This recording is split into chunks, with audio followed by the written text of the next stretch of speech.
It's been a week since I filmed, and you can probably guess the reason why. It's flu season, and given my lifestyle, I wasn't so conscious of that. I'm rather culturally cut off living in China. I haven't bothered learning the language for the same reason I didn't really bother learning Japanese when I was living in Japan. And that is, I just don't think there's any real intellectual payoff. There's no real reward. Anyway, a couple of seats away from me in the plane that I was in a week ago, I got invited to give a keynote speech at a artificial intelligence type conference.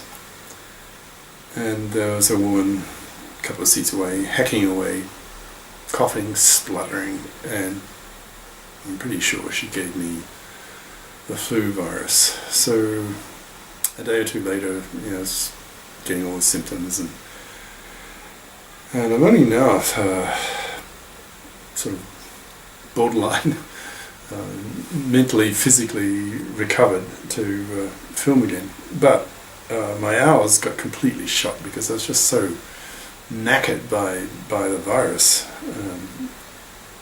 That I was sleeping all day, and then I'll be awake all night. So all my hours have been disrupted, and so I've been shifting. Hours have been shifting the last few days to the point where I was awake in the mornings. So I thought I would actually film, because it's daylight. It's so much better filming it during the daylight because of the quality of what you see. But I'm not at my best, far from it. Not sparky. So be warned. Okay, which is a pity, because we're this board and the next, the real highlight of the whole course, the famous holding problem of Turing. The idea that being a bit more concrete, there's a particular language that cannot be decided, and interpreted more broadly, there are some tasks that just have no solution, and you can actually prove that there is no solution, which is just amazing. I mean, it's jaw-dropping if you think about it. So I'll probably, hopefully in a day or two or three, the last symptoms of my flu, because I assume that's what it is, will disappear, and I'll try to get back to my normal routine of getting up around a bit before noon. So if I go to bed about 3, I tend to sleep about 7 hours. So I wake up at 10, and then I'm ready to start writing the board at 12. It takes about 3 hours, and then I film for 2 hours or so, and then the daylight starts to go. But I get everything done within daylight. So and that timing is also good for me, because I'm awake, properly awake. Whereas now it's the end of my waking time, so I'm starting to fade. Plus the damn virus. Right. A bit of feedback on how it went. If you've been if you've been following me pretty consistently, you'll know I'm the guy who's claiming a major war is coming over the issue of species dominance. And that's what I talked about at this conference. I sort of, at the beginning, gave the audience, it was a pretty small affair, about 80 people. It wasn't a major conference at all. Largely just one university, in fact. That seems to be fairly typical in China. So they invite 1 or 2 foreign professors, and then they call it international, and then it sounds good for the Communist Party who judges them, who doesn't have an intimate knowledge of what's going on. They just look at the black and white description of the conference, which is one of my major complaints when I was a professor in China, is this dissociation between the academic deans and the party deans. I mean, the principal function of the presence of the Chinese Communist Party in Chinese universities is essentially, although they'll never say it, but the reality is there, and that is to prevent the professors having freedom of speech, because if they did have freedom of speech, they would just bring down the party for horrible things that the party has done, like killing 80 million Chinese under Mao, about 45 million killed by the famine, the greatest famine humanity's ever known, caused by Mao in the late 50s, early 60s. He put about 50 million people into the Laogai, the slave labour concentration camps.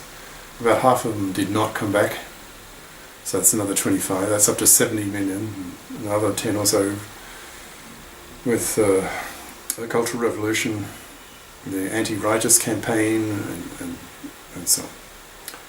So a horrible man, history's greatest tyrant, and yet he's on the country's money. So the analogy I make is that would be the moral equivalent of the Europeans putting Hitler's face on the euro. But Mao is an even greater tyrant. He has killed more people than Hitler. He's killed more people than Stalin. Solzhenitsyn, famous author, reckons that Stalin killed about 60 million people. Hitler estimated about 50, World War II. And Mao, greatest tyrant, not just in China, but in the whole of humanity, all of human history, about 80 million people. Anyway, so if those sort of truths got out and pushed by the Chinese professors, the regime would fall. So they are silenced. If I were Chinese and I were to go on a street corner and say such things, I would be disappeared. I would be sent to one of these Laogai. There are over 1,000 of them today in China, containing, according to Harry Wu, who was himself 19 years in several of these Laogai, tried to commit suicide several times because he was so miserable. He is now based in Washington, D.C. He has set up a Laogai museum, and one of his research projects is to get data on just how many of these Laogai are in existence today in China. And his estimate is over 1,000. And the estimate of the number of political prisoners they contain is somewhere between 500,000 to 2 million people.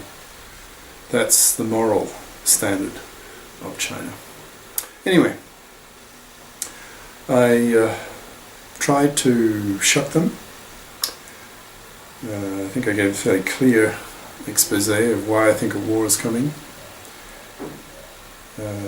Just in 2 minutes, the essence of the argument. There's more computing capacity in a single grain of sand that's been nanoteched, 1 bit per atom, flipping back and forth, changing its state from 0 to 1, if you like, in femtoseconds. That's 1,000 trillion bit flips, 0101 per second. And you can readily calculate the number of bits in a cubic centimetre grain of sand, let's say. And from that sort of back of the envelope type calculations, you come to the conclusion that there's more computing capacity in that grain of sand than the estimated bit flip information processing equivalent of the human brain by a factor of, they did it once, came out at quintillion, 1,000,000 trillion times greater than the human brain. So for me, that's the writing on the wall. It's only a question of time before humanity has to decide, do we become number 2 species? Do we build these, I call them artilects, artificial intellects, these godlike, massively intelligent machines? Now, I know from initial surveys that I've already done that quite a substantial proportion of humanity will absolutely refuse the idea of becoming the number 2 species, because then the fate of the human species would depend on these artilects, and a lot of people will not tolerate that. And as it becomes more and more real, as the IQ gap between human level intelligence and machine level intelligence, as that gap closes, then the debate, the species dominance debate, will heat up, and heat up to such an extent that eventually, if the people in favour of building these artilects, call them cosmists based on the word cosmos, and the other people are opposed, label them Terrans, Terra, the Earth, because that's their perspective. The Terrans will simply go to war, if necessary, to stop